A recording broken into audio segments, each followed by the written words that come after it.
Hey everybody, just to let you know that there will be spoilers in this video and that this video is kind of a mess. You know, it's very unscripted. It's just kind of our pure, just thoughts right after seeing the Five Nights at Freddy's film, me and my friend Abigail, also known as Character Plan 3. And I just want you guys to know that this isn't scripted in any way, so we may repeat ourselves several times throughout this discussion and review of the film. Yeah, it wasn't scripted, and it's also like our first time trying anything like this, so just try and keep an open mind about it, and make sure to let us know if you want to see more like this in the future. Okay, I'll get on to the video now. See ya! Hey everyone, kind of a different video for today. If you're on the internet, you'll probably have heard at some point about the Five Nights at Freddy's movie releasing. And me and my good friend Abigail here, you'll recognize her as Chaotic Plan 3 in some of my videos. That's me.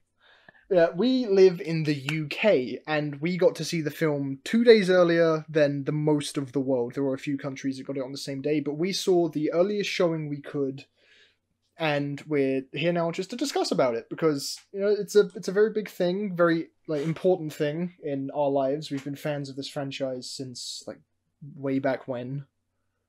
Oh, yeah. And I thought it was just, something I wanted to discuss, because something I haven't really put on my channel at all is my love for filmmaking. I am a filmmaker. I make stuff like this, and this is a big part of what I do with what I'm planning to do with my life. So, I thought it was about time I start putting some stuff out there. And what better way to start than with a discussion of somebody else's work? Because there's nothing greater than criticism. Yeah. Which, there are a few criticisms that I think can be made for this film. Spoiler warning, we will be talking about things that happen in the film, most likely, so if you don't care, keep watching. If you're not seeing the film and just want to hear about it, keep watching. And if you've heard about it, seen it, and wants to hear somebody else's take on it, you're welcome here as well. Yeah. So, spoiler warning. Yeah. So, first and foremost, if you want to know whether or not, this is just, the most important thing we can say in this video, do we think it's good? Yes, I think it is. Yes, I think it's a good film. It's just a solid, this is a critique a lot of people have been making with it. It's very generic, but to me, I think that's fine. It's, it's a very safe film. It's the kind of thing that you go to and you can kind of tell what's about to happen. And for many people, that's kind of a bad thing. There aren't any twists. It's not a groundbreaking in terms of its structure or its plot, which maybe a disheartening for some Fnaf fans who are more used to the very kind of secretive and mysterious storytelling of the games. This film doesn't have that because, of course, the creators need to appeal to a wider general audience, so they can't be doing all this hidden lore stuff. Although it doesn't diminish from the movie in itself, I feel like a lot of the good parts about it are based on the fact that it is Fnaf and not a generic horror movie. Yeah, I feel like if this was the film that was made with, the Banana Splits title or the Willy's Wonderland, it wouldn't be given as high a praise as we are given it. But based on the fact that it is Fnaf, it is probably some form of nostalgia factor, just in our brains telling us that it is a better film than what it was. And that's not to say it was a bad film. I just think the film was very generic, and that's really the worst thing I can say about it. The worst thing we can say about it is it's nothing new. Yeah, it's nothing new. And if, you're getting really nitpicky with, the filmmaking and, story structure, the pacing was a bit off, and the climax was rushed, in my opinion. I was not a fan of the climax, but I am looking forward still to how it plays into a sequel. Yes, they've signed a 3-movie deal, haven't they? Yeah, 3 movies, which are going to focus mostly on the original 3 FNAF games. And we were talking about this when we came out the cinema, about the possibilities of a sister location, because, first spoiler warning, there is a circus baby look-alike animatronic in the film. And we were talking about that and how that might influence the sequels. But I just remembered literally like a few minutes ago that they said that the movies are focusing on the first 3 games. So even though it is an Easter egg and a reference, I don't think we should count it to like a wider story or lore significance. And on the same vein of Easter eggs and references, Sparky the dog made an appearance. Yes, Sparky. Parts and Service. Yeah, parts and service, and that was really good. Like, I'm glad we get to see that. Obviously, a generic film goer isn't going to notice that sort of thing. We obviously did, and we loved it. But long-time fans of the franchise will recognize that as what is ostensibly the first hoax of FNAF. Oh yeah, big time. That's an oldie but goldie. Yeah, like even the one of the friends we went to see the film with, he didn't even realize who it was. But it was a wonderful moment to see him. Oh yeah, big time. So general. Speaking of goldies, yeah, what did you think of Golden Freddy's limited role in that bit? See, here's the thing. We were having like a kind of a discussion / argument over which of the kids possessed which animatronic. The main like ghost child of the film, they had blonde hair and I think they had blue eyes. I think so, yes. But they were wearing like a brown shirt, which we couldn't decipher whether it was meant to be the golden, like the blonde hair was the golden fur of Golden Freddy, and his blue eyes matched the blue eye you see in the trailer, if you've seen the trailers. That is Golden Freddy, but then we couldn't decide whether or not that was Golden Freddy, or if the brown shirt meant it was meant to be Freddy. Although I think we did agree that it was meant to just be Golden Freddy. Yes, although the kid in the back wearing a white top hat with a face that was constantly blurring out was a bit of a throw-off on that debate. Yeah. So Golden Freddy I thought was handled strangely. Like, I didn't think they had as much of... Like, the Golden Freddy animatronic didn't have as big as a role as I thought it would have, but who we assumed to be the ghost of Golden Freddy was definitely the most prevalent, like, dead child out of all of them. Which is a strange sentence in itself. Yeah, like any other franchise, and you'd just be considered a fucking crazy person. On the topic of odd choices for being the most prevalent character, the cupcake has a surprising amount of screen time in this film. And a surprisingly high carnage count for what it accomplishes. Yeah, like, I can't describe my surprise when you see how much the cupcake actually achieves. Every animatronic in that movie, I believe, had a fatality attributed to them. Except at least for one. Chica in favor of her cupcake. Yeah, like, the cupcake definitely got, like, 2 of Chica's kills, I want to say. I think so. We can count the one that got munched, which we see in the trailer. Then there was also...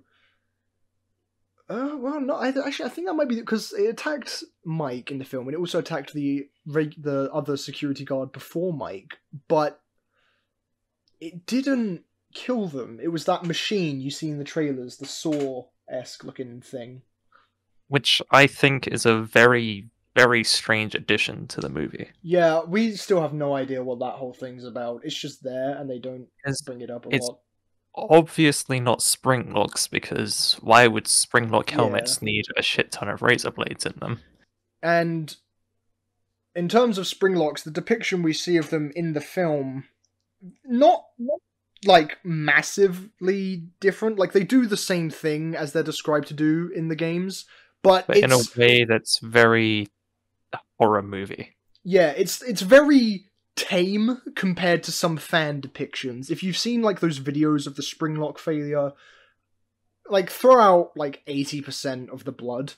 And that brings us on to a next point, people's complaints about, or like concerns over the gore. There is gore, but it is very tame. And what extreme instances of gore there is, it often cuts away, or it has like a filmmaking trick to make it not as bad as it like should be. And this is a spoiler. Oh, what were you gonna say, Abigail? That being said, there were only... Well, I can count on my hand the amount of times I actually saw gore in the movie. Yeah. And so this is a spoiler, because this is something else that really fucked me up when I saw the film. So you see, the trailer, you see the woman that's like lured into parts and service, and she goes up to the Freddy head, and a hand comes out and grabs her. So in the trailer, it looks like, oh, okay, she's going to get bitten. Like, that's a very normal thing to happen in FNAF. Her head doesn't get bitten. Instead, so the hand comes out and grabs her, and it cuts away to a wall with the silhouette of Freddy and the woman. And you see this woman get picked up and pulled into the mouth. Not just her head, her entire upper body and torso. And then Freddy's head bites down, cutting her body in half. Makes the bite of 87 look like a simple mousetrap. Yeah. It makes the bite of 87 look like nothing. And it really... So here's the thing. So we're talking about the gore, right?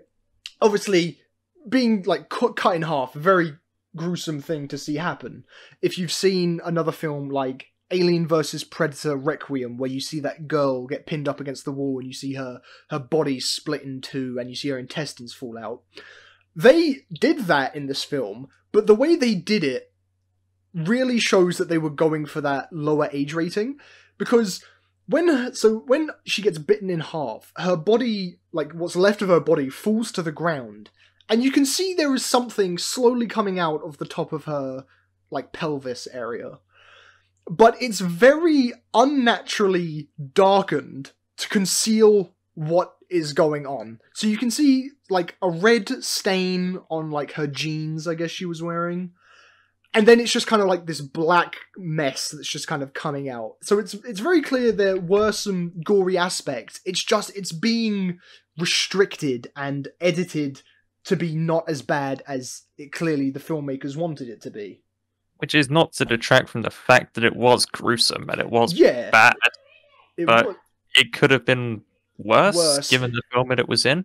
Yeah, and I'm hoping that the rumours regarding the R rating cut of the film are true, because I want to see what the filmmakers really were going for there. Yeah. It seemed very watered down, but still far more than you'd see in any of the FNAF games. Yeah. And speaking of, comparisons to the FNAF game, the horror. So, I'm not a big fan of horror anything. FNAF is the single exception because of how obsessed I am with its story.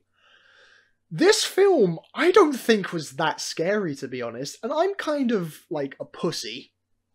It had its jump scare moments, but beyond that, it was not very scary in terms of atmosphere or character design. Yeah, because if you look at what people found scary about the original FNAF, it was its ambience, it was the build-up to the jump scare. This film doesn't have that, but... The only times it did have ambience, it didn't lead up to a jump scare. No. It made you think it did, which is horror in amongst itself. Yeah. But it never went anywhere. No. And, a lot of, the jump scares I would consider good were the same jump scares they used in all of the trailers, which means that, it was kind of spoiled. So, and that is a little annoying, but they obviously worked. Yeah, because they were good. Very good.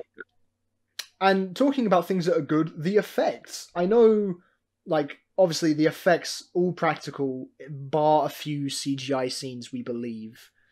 And it was all great. It all looked fantastic. All of it was quite good to watch from start to finish. Yeah, it was an enjoyable experience, start to finish, for a FNAF fan, and I think any just general moviegoer. If you are one of the critics, or have a knowledge of filmmaking, even bare bones knowledge of filmmaking, you will see some problems. But they are not problems specific to this movie, it's more so problems that affect the horror genre as a whole. So, in the vein of problems that affect the movie, should we talk about the pacing? Yes, the one, the biggest issue I had with the film was its awkward pacing. So the movie okay, spoiler. Movie starts with a cold open showing the previous security guard before Mike, and it shows a lot of it's a lot of build up. You don't see any of the animatronics really that well. You may see like some shadows or some glimpses of them, but really, and again, remind me if I'm forgetting, but again, I think it's mostly just the cupcake in the opening. The cupcake, I don't think actually made an appearance in the opening. What was the scene? Again, this is another spoiler. What was the scene where it was like banging on the vent? No, that was after. That was when the robbers break in. That was the break-in. So no, yes. In the opening, you don't see really any of the animatronics. It's all just kind of ambience and sounds, and like it was a good beginning to the film. And then the opening credits were really well done. It was done in that 2D like 8-bit sprite animation from like the with the mini games in the Fnaf series. Yeah, like if you like think about the Fnaf 4 mini games, it was done like those, and that was really cool to see. And then you have your usual run of the mill kind of introducing the main character, introducing his situation, and like kind of building up to the point where he needs to take the job at Freddy's, and that takes a while. I'd say like half an hour to 45 minutes. Right? Or am I putting too much time on that? I'd say, yeah, half an hour is about right. Yeah, so it takes half an hour of not really seeing any more of Freddy's.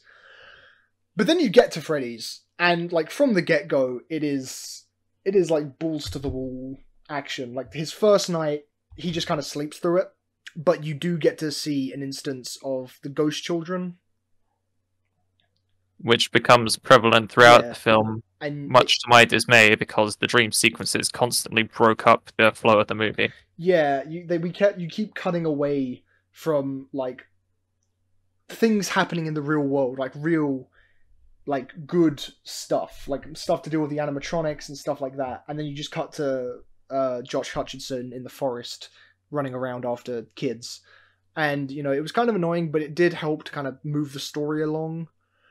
And speaking of Josh Hutcherson and his character, another critique of the film I've seen is that his like story arc and his drive, his character's motivation is another very generic thing. It's another of those horror movie characters driven by trauma of a past experience, yada yada. Again, very generic, but I don't... That's how it happens in the games, really. So if you're going to complain about like that in a movie, then you kind of have to complain about the games as well. Well, yeah, but it's not presented as such in the games. Yeah, no, I feel in the movie it was done quite poorly, and given, well, spoilers, given that it's Afton that eventually is revealed to have taken his brother, which is the reason for his trauma, it comes off as a massive coincidence that he winds up at Freddy's in the end of it. Oh, yeah, because, William Afton, who, by the way, spoilers, is Matthew Lillard, in case you didn't know. Matthew Lillard's character of Steve Raglan, aka William Afton, shows up for about 10 minutes, like, the kind of just before you get to Freddy's, and then he does not show up again, by the way, until the very end of the film, where he takes off the yellow rabbit costume head, and it's like revealed, oh my god, it's him! Who saw that coming? It was it wasn't a good twist, because everyone who knows FNAF would know it's coming, and even people who don't know much about FNAF, just the way that the film was shot regarding this character of Steve Raglan, it's very obvious he has like a bigger part to play in the film. Yeah. And so again, that is something to do with the pacing. The pacing goes like cold open, very good. It takes about half an hour to get back to Freddy's, and then you're constantly dragged away from the action of Freddy's to deal with dream sequences and other character introductions and stuff to do with Mike's personal life. And then you get back to the action at Freddy's, and then it goes from horror to wholesome family fun, which was nice to see, because it helps broaden the perspective regarding the animatronics. But it definitely does kind of bring the film to a grinding halt in terms of pacing. Yeah, I am a little upset with the wholesomeness. Like, it's nice to see. We know historically the animatronics have never tried to attack children. Source the Silver Rise and the related media to that. Mm-hmm. The only time they ever done so, again, Silver Rise trilogy was under Afton's influence, which we do see in this movie as well. And, well, Afton's influence in this movie was a bit strange over the animatronics. It culminates in a picture. Yeah, so if you've seen the Silver Rise trilogy, you'll know that the entire movie is solved, or the entire story is solved by one of the characters kind of existing in this plane between life and death, and then kind of putting a picture back together, which is another connection I notice. The end of the film is the film ends with the animatronics causing a springlock suit, the spring Bonnie suit, to springlock, killing Afton, and then they drag his corpse away into the darkness, presumably never to be seen again. Or, well, obviously it will be, but that's just how the film. Back. Yeah, which is the exact same way the Silver Eyes book ended. But then the climax of the stopping Afton by helping the missing children remember their past using the format of pictures is how the ending of The Fourth Closet ended. And I put that together in my head, and I was like, so they took the endings of the two books and they put them together, essentially, to create this film's ending. And I'm interested to see where they take it in the next movie from there. Yeah. Which, by the way, there was, in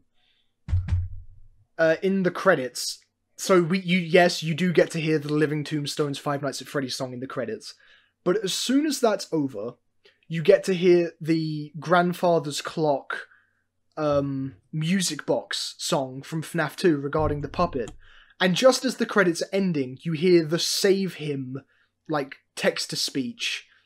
So I think that the next film is going to have something to do with Charlie and the puppet, which I am so hyped for, because Charlie in the books is one of my favourite characters in the whole franchise. I hope it leads to that, but at the same time, I'm interested to see if they take an independent take with it as well. Yeah, that would be nice to see, something new, but, we'll have to wait and see. Any Fnaf fan knows the story by now. Yeah. But they have to appeal for the wider audience as well, so people who've either seen the first movie or haven't. Mm-hmm. And if they've seen the movie or if they know the lore, there's a lot to consider when going into the second movie. Yeah. So I'm wondering if they'll keep Micon as the protagonist, if it's going to be a prequel, if they're just going to jump to a new cast entirely. As you said, it could be Charlie and the Silver Eyes crew. Yeah, which I would love to see, but again, I know a lot of FNAF fans have a problem with those books, but hey. And also, us complaining about the pacing of the film so much, our fucking talk about this is all over the place, so we need to get back to the pacing. So after the wholesome, family-friendly fun, it then reverts back to, that creepy horror, ambience, the animatronics kidnap Mike's sister, they try to make them, make her like them, and it's never really said whether or not they were just doing it of their own volition, or if it was something that Afton was commanding them to do. And I think that, not addressing that kind of makes the entire film feel very strange. So are we meant to feel sympathetic for these characters, or are we meant to fear them? Because if they were just trying to do that to this little girl anyway, that kind of reshapes the entire, view the film tried to make you have of these characters. I mean, my take on it was that the kids did want her around, because as we saw beforehand with the wholesomeness, they enjoyed being around her. Yeah. But the whole spring locking in the circus baby suit thing, that felt more like an Afton murder than it did trying to convert the child. And not only that, is it implied that Afton is always just kind of lurking around there? And that's what causes them to be violent, or... He showed up real fucking quick in the end sequence of Springtrap. Yeah, so So okay. After the wholesome family fun, Mike leaves Abby with his aunt, which is a whole like side B plot of the story. Well, I say it's a B plot. It's more so the driving force between the entire events of this film, but I digress. And he goes back to the Freddy's by himself, and again the animatronics start trying to attack him. And he essentially, it looks like he's about to die, and then it cuts to black, and then it cuts back in with him just being in like some random police storage warehouse with the Vanessa character who's has quite a large importance to the story. And the biggest thing with the pacing, it could have been fixed if they just took a little bit longer with the climax. She just kind of dumps the exposition of everything you need to know about William Afton and like the missing children and like their bodies being inside the suits and never being found. And then Matthew Lillard's character, who has no like part to play other than like in the very beginning of the film, just turns up again at the end and starts waving a knife around, being like, "Oh, I'm gonna kill you the same way I killed them," and then he does this whole song and dance. Not literally, but he basically just kind of elaborates further on the fact that he controls the other animatronics. And it's just a big kind of... It just tries to tie a nice little bow on a story that hasn't been... You know how they could have fixed Lillard's involvement in the movie? Just having him show up more. If he'd been the phone guy. Well, it kind of was. I mean, he never really... He called before Mike starts the job, but if he'd been calling throughout the nights as well, just to make sure everything was going right, it would both give him, it's a way for him to actually know that people were there, and it would give him more involvement in the story where he could potentially just, drop exposition as we went. And that would give, like, the writers more leeway for him to, like, drop some creepier lines or something more. Because the thing is, like, the film very obviously wants you to know from the beginning that this character is going to remain important. But they don't use him at all until the very end, which is the biggest problem. Because if you're going to keep building up this character to be important, then that's fine, because it's a constant reminder of this character. But then to just have him show up out of the blue, and then suddenly with, like, a new name, it doesn't work, because it relies too heavily on the previously established exposition, and that's all it was, just another character dumping information verbally to the main character, and then hey-ho, this guy who was in the beginning of the film, and not ever at all. If we're going by the rules of show, don't tell, a way they could have done the William Afton reveal a bit earlier in the movie and had it not be relevant yet, is if there was, like, a founder's plaque of him anywhere in the establishment. Or even if, like, Vanessa, because there's a point in which Vanessa shows Mike a picture of her younger self, and she's standing next to Spring Bonnie, and she's like, okay, this is another spoiler, and she says, "He's my dad." See, it would have worked better, in my opinion, if she showed a picture of, like, his face, and you realize that, like, oh my god, this guy's bad news. And again, like, that's not a perfect fix. That's just, like... It would have been better. Yeah. Because they definitely wanted to have this epic reveal of who the killer was. The killer who is not alluded to in the slightest. There's this... It's just not warranted. Yeah, there's this reoccurring, like, image of the yellow rabbit. Which was hyped up more than Afton was as the villain. Yeah, but, like, again, the yellow rabbit is, like, not brought up until, like, the end of the film, when he turns up. It's no way connected to Lillard's character, or, like, to William Afton, who only gets his name dropped 20 minutes to the end of the film. It's more a nod to the fans who know who that rabbit is going into the movie. So, like, if you're just a generic moviegoer seeing this film, it's not going to make any sense. And even after the film's finished, it's still not going to make sense. Yeah. Honestly, it could have been handled better. Yeah. I still enjoyed the reveal of Springtrap appearing. Yeah. It was a very tense and well done moment. Yeah, the movie was cool. I think I do have some nitpicks regarding the costume, but given like the nature of the suit, I honestly don't think they could have done any better with it. So I gotta give them props for at least It trying. feels like a good bridge between Spring Bonnie and Spring Trap, to be honest. Yeah. So But yeah, so I know you gotta head out, Abigail. I'm just gonna wrap this up by just giving some quick like bullet points and an overview of the film. mm-hmm. So if you want to say ciao ciao all. Ciao, ciao. All right.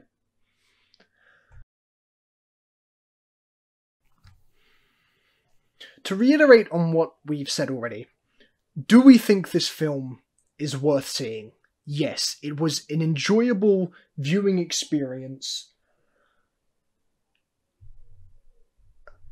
Is it an amazing cinematic masterpiece? Is it a perfect film? No, not by any means. It is a popcorn flick. It is a film that you watch just to watch. It's not something that's going to blow you away, and it's not anything groundbreaking. It is very generic. If you've seen any horror film, you have probably seen this film. And that may be used to critique the film. I don't see that as a critique. I view that as utilizing a sound and well-proven story structure that works. If you look at any film that includes a superhero, it follows the same structure, same story beats, similar pacing, and it's just a matter of what character types and what superhero power you prefer, whether it is good or bad, what makes it better than another film. And yes, because I am a fan of Five Nights at Freddy's, I do view this film as being better than another film if it were to come out to use the exact same character types and a similar plot. Just because it doesn't have that Five Nights at Freddy's name, I wouldn't enjoy it as much as this film. And yes, that is nostalgia talking, that is brand recognition talking. But I don't think that, again, that should be used against the film. Just because it follows a very basic structure doesn't make it a bad film. A lot of films, Spielberg films, critically acclaimed movie director Steven Spielberg, a lot of his films, if you break them down into their core pieces, all utilize the same structure, characters, and story beats. That is an objective fact. And if those films are able to be critically acclaimed and still, then this film shouldn't be judged by that fact either. That doesn't mean I think Steven Spielberg films are bad. By all means, I think Steven Spielberg is perhaps one of the greatest directors of all time. I'm just simply making a point that just because something is generic doesn't mean it's automatically bad. In fact, I think that works to its enjoyment. It's something that you can go into already knowing what's going to happen, and you can just sit back and take in the film and enjoy it.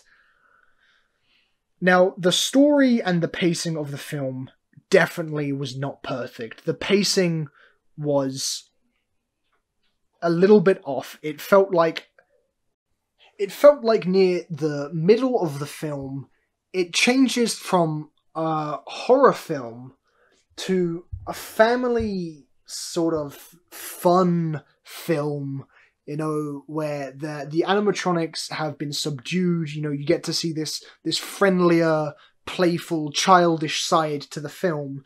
It does retain its creepy undertones, but it just takes a break for a bit so that you can understand the animatronics a bit better regarding their attitudes towards people. You get to see that they automatically feel threatened by grown-ups. But if there is a grown-up that they know well, or if it is just a child, then you get to see that these animatronics are not a threat to them. But this does also grind the movie to a halt in a way. It makes it feel as though it's everything has been resolved midway through the film. And then, some other stuff happens, and then, Mike decides to stop taking his sister back to Freddy's. I'm not going to explain what happens, but there is an incident that happens which drives Mike to stop taking her there. And then because he stops taking her there, the animatronics just suddenly become immediately hostile and aggressive to Mike, which just suddenly throws the film back into this horror action mix. And it feels very it feels like you've just been shot out of a cannon, and it kind of feels off. It continues like that for, I guess, about 10 to 15 minutes, and then again it's brought to a grinding halt as we get to see more about what Mike's sister Abby is doing in her life, and then we also get a break so that Vanessa can dump more exposition onto Mike, and then we just immediately get the climax where we've already discussed that the build-up to William Afton and the reveal of Matthew Lillard's character being the killer is not built upon at all, and that really affects the climax because it just doesn't make a lot of sense, or at least it wouldn't make a lot of sense to the general moviegoer.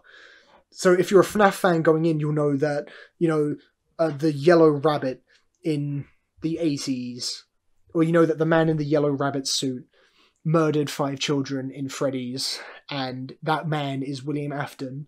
And if you knew anything about the film going in, you knew that Matthew Lillard is William Afton. However, not explaining any of that in the film means that the storytelling isn't good.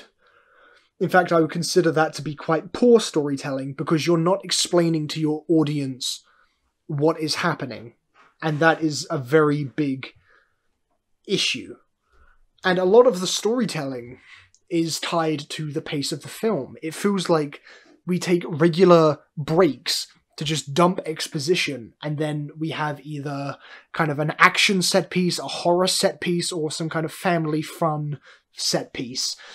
And I do understand that, taking breaks is a part of pacing. It just feels like the film ramps up and a series of events to such an extreme, and then it just stops, and then we just kind of have this hard cut to just normality, safety, and just exposition, which really affects the film. But I think I've talked enough now about my opinions regarding issues to storytelling and pacing, and I've mentioned a little bit about the horror and how I just think that it's not FNAF 1 ambience levels of horror. FNAF has always been regarded as, or at least the earlier games have also always been, the jump scares, whilst they are sudden and they can make you jump, as the name implies, they in themselves are not scary. It is the ambience that builds up to them which is the most terrifying aspect. This film doesn't have that ambience. In fact, I would argue that it doesn't have a lot of ambience, because a lot of the film, whilst it does try and build up to a jump scare, it's very obvious when there is about to be a jump scare, and as such the horror aspect of it isn't effective. Although one aspect of the film that I think was going to be very effective, but then got cut down or cut out to get a lower age rating, was the gore. Now, in my opinion, gore can be scary. The visual mutilation of the human body can be a terrifying or disgusting sight to behold. And this film does have a fair bit of it, but a lot of it is implied, cut away from, or done in the form of silhouette. Now, for instance, there is, at the very beginning of the film, somebody essentially has a couple of buzzsaws taken to the face. We don't see that. It cuts away just before the blades connect with this man's face. If you've seen the trailer, you know it's that crazy saw-like contraption. You don't get to see what happens whilst it's happening, but just like several other instances of the film, you do see the aftermath. Now, the next instance is, again, in the trailer, we see the cupcake jumping at that person who's broken into Freddy's, and he's in the kitchen with Chica, and we see the cupcake biting down on his face. We see the biting happening, but we don't see, like, what happens to his face until we see him later when he's a corpse, and he just has a couple of holes and some ripped skin, but his body has degraded to such an extent that it wouldn't be considered gory. It's just kind of damage to a corpse. The next big thing is, of course, that scene with Bonnie in the closet. You know, you see the big guy with the beard and the long hair. And we do see like him struggling with Bonnie in the form of his shadow through the door glass, and we do see a bloody handprint, and we hear him screaming, and we also hear some squishy meat sound effects and some bone breaking sound effects, but again, we don't really see anything other than a bit of blood. And there is actually a fair bit of blood in this film, but it isn't gushing out. It's very, what I would consider to be very realistic. Like, Mike gets cut several times by various things in the film, and it doesn't spray blood. It's not some massive, like, just like splash of blood that comes flying out, coating the walls. It just kind of, he gets cut, and over time it slowly seeps out into his clothes or drips down his hands and his arms and his legs. And it's just very, like, realistic, I would call it. It's nothing, like, mind-blowingly gruesome. It's just very real.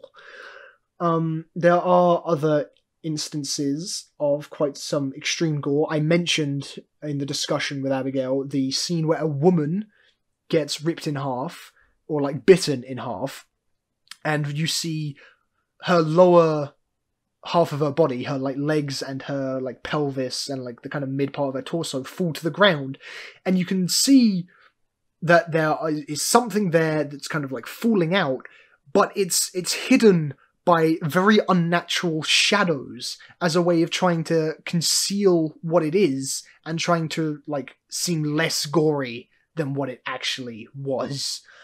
And you know, the biggest thing people are asking about, do you get to see a Springlock suit, or do you get to see the William Afton Springlock? Yes, you do. But it is nowhere near as gruesome or graphic as the fan interpretations will have you think. It's very slow, and again, you do get to see the Springlock being like piercing his skin, but it doesn't like crash his bones, tear his flesh. It just kind of sinks itself in. You see the blood start to seep into his clothes. And then, you know, he collapses onto the floor and he starts writhing in pain, and that's essentially where the important events of the film end. So in terms of gore, it does deliver on certain parts, but it seems very held back. Like, the filmmakers wanted there to be more, but either their desire to get a lower age rating or maybe studio and producer intervention caused them to cut a lot of it out to try and get that lower age rating. It seemed to happen a lot. And like, I feel like if the rumoured R-rated cut of this film is released, then I think a lot of the more mature viewers will enjoy that aspect a lot more. But for the cinematic, like, initial release, the gore is very tame, it's very held back, and it's very censored. Which, from a personal standpoint, I don't care much about the gore. I'm glad we got to see a spring locking, like a canon example or a visual of what happened. And whether or not that was held back for any reason to retain a lower age rating, I don't know, but it is finally interesting to see it happen, and it does happen, which is like the big like thing that people wanted to see. So we do get to see it. And I think that pretty much covers all aspects of like the film or the people that I think are going to critique, and that's what I think. It's up to you to decide how good you think this film is. I personally, again, I have to say, I really enjoyed it. It was a long time coming. It had its problems, but I still think that is a film that people are capable of enjoying. And like, yeah, I noticed the problems, but I'm not gonna let it drag down how I feel about this film. I did enjoy seeing it, and it may not be like some graphic, gruesome, cinematic masterpiece horror film, but honestly, I'm glad it isn't like that, because I don't like horror films, and I didn't want to have to sit through a film that I wasn't going to enjoy because I spend too much of it cowering in fear. And you may say, well, Supersonic, you're just a pussy. Yeah, that may be the case, but it is a film that I was thankfully able to enjoy, and I'm glad that a lot of these, like the horror aspects. Well, I'm not glad. I wish the film was scarier. I went in expecting a horror film, and I wasn't really scared. I jumped once or twice in the beginning, but once I settled into the film, there was nothing there was nothing like too bad. But I still enjoyed the film from a story perspective. You know, a lot of the gaps in the storytelling I was able to make up for with my prior knowledge of the franchise. Again, that is them pandering to Fnaf fans, which I don't think is a good thing, and would kind of harm its success in general audiences. But to my personal opinion, I just enjoyed the film, and I think it's a film that a lot of people are going to enjoy. And can I definitively say whether it's like a good film or a bad film if I think you should see the film? I think you should see the film. If you're like me and like the issues aren't enough to prevent you from like talking about the film or seeing the film, then definitely go see it. If you want like a perfect masterpiece of a horror film, this isn't for you. If you're a fan of the franchise, definitely go see it. You may be let down by certain aspects, but again, you just have to understand that in order to get this film out there, they had to make it more for general audiences. And like, again, that whole balance between whether they make it for FNAF fans or for general audiences, they tried to strike a balance. They didn't quite do it, so it kind of ended up falling somewhere in the middle, where it kind of didn't really feel like it was made for any specific group. It was just a film made for everyone, I guess. It was made for general audiences and for fans, and it kind of fell short of feeling like it wanted to do both. It couldn't do both, and they tried to do both, and it ended up not really achieving the same success if they had just focused on one or the other. And that's really its flaw. It just tried to do something that is completely impossible. But other than that, that's all I really have to say on the film, and I think that is definitely worth your time seeing if you are okay with a generic horror film with the FNAF name, which I am perfectly okay with seeing, because I am. But whether you are, that's for you to decide. That's for you to make up. Don't listen to what I have to say. Go see the film for yourself and make up your own opinions. Don't listen to anyone on the internet. Sure, if you don't want to waste the money, just wait for it to come out to a streaming service if you so wish. But in terms of cinematic release, if you really want to go see this film, I definitely think you should see this film. You may be let down. You may be thoroughly you may have found the experience very enjoyable like me, but who knows until you try it. So if you want to, try, and that's all you can do, is just try and watch a film and enjoy it. But that will be all for now.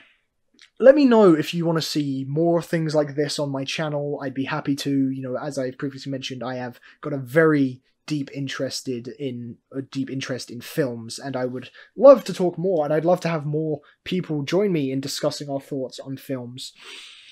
And well, on that note, I hope you all have a wonderful day, and I hope if there is any interaction in the comment section, it can stay civil. So thank you, and goodbye.